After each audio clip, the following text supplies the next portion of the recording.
Yo, what's up guys? Welcome to Marlon Neria TV. Nandito na naman tayo ulit sa ating editing tutorial. So ngayon guys, ituturo sa inyo ay simple lang. Alam ko nahihirapan guys sa mga pinagagawa kong edit, kaya gagawa tayo ng simple lang ngayon. So ngayon guys, ituturo ko sa inyo yung TikTok trending, yung Wavin flag sa may CapCut. Pero bago natin simulan to, please don't forget to subscribe and click the notification bell for more updates para sa mga bago dyan. And wag na natin patagalin, wag na natin pahabain, simulan na natin. Let's go! Open natin yung CapCut, new project, tapos sa may videos, yan, maglalagay tayo ng isang video clip, yan, si Rengoku. Tapos punta tayo sa dulo, delete natin yung watermark ni CapCut, balik sa may unahan, add audio, extracted. Yan guys, yung sounds, lalagay ko lang sa description box ko, download na lang, import sound only natin. Yan, click natin yung sounds, tapos match cut, tapos lalagyan natin ng beat, yan, add beat natin, yan, lagyan lang natin. Sinakto ko na guys para saktong sakto sa may beat, yan. Then, sa may last. Yan. Check. Tapos, click natin yung video clip natin. Sakto natin dun sa may beat natin. Yan.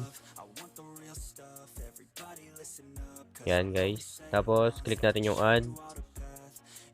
Punta tayo sa may photos. Mag-add tayo ng 5 photos. Yan. Tapos, sakto natin lahat. Yung 5 photos dun sa may beat natin. Yan. 1.5, 1.5, and 1.5, 1.5 ulit.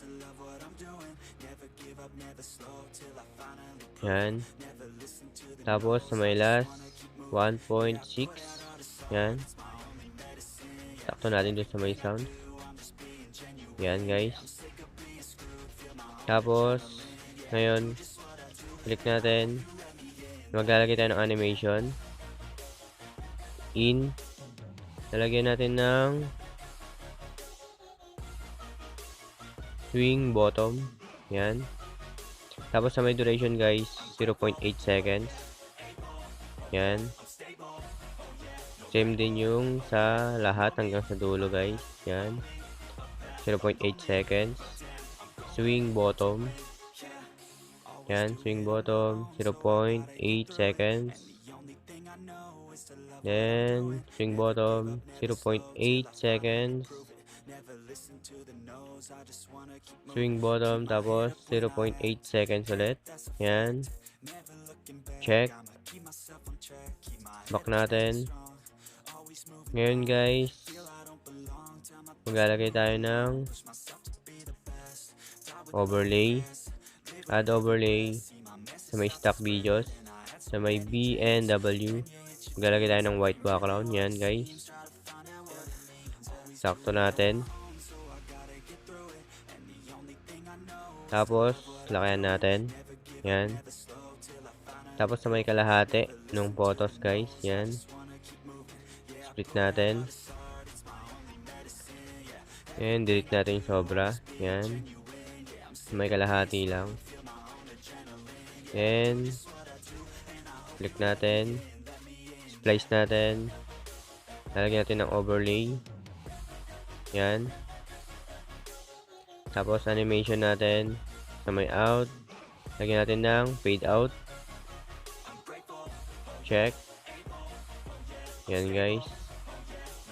Tapos copy na lang natin yan guys. Yan. Copy. And move natin dun sa iba. Yan. Copy natin.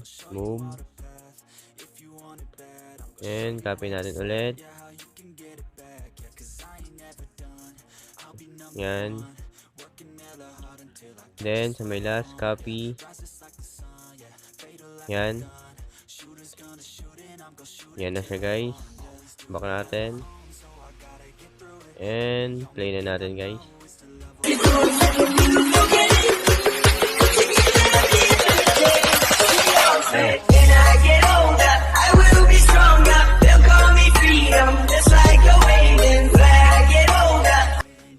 Yan guys, then export na natin. Ganun lang siya kadali. Sana may bago kayo natutunan. And thank you for watching. And see you in my next video. Bye-bye!